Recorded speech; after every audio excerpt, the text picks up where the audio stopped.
Finely embroidered robes, once used by an emperor of the Qing dynasty, the last dynasty to rule imperial China.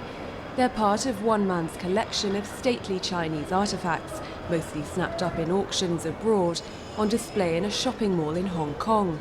It's an unusual setting for such regal finery, but this collector is just happy his treasures are back on home soil. These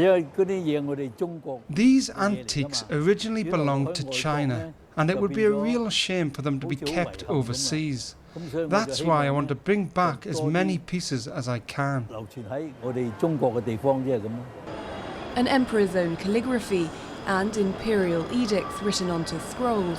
A very small part of a total hoard Mr. Chan spent 25 years and over $100 million collecting.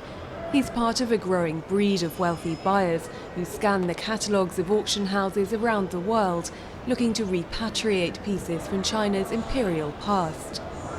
Any kind of Chinese antiquity, they'll go after it, and it will often be Chinese versus Chinese versus Chinese, where all the European and American collectors being left behind, sometimes not even able to raise their hand at the auction.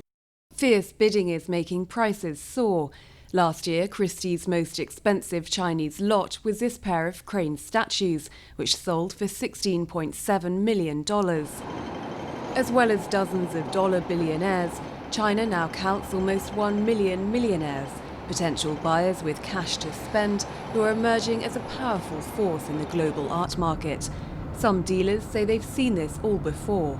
The late 70s and 80s with the Japanese, originally they bought very important works of art which they had lost from their country, brought them back from the West and brought them back into Japan. But then soon after that, they still had an interest and a desire to buy and the wealth, and they bought more affordable decorative pieces. But for now, it's the big money that speaks loudest. Each year, record sales keep smashing the old. As auction houses prepare for their spring sales, they'll be looking to meet the demands of clients who have one eye on a good investment and another on bringing a piece of their heritage home.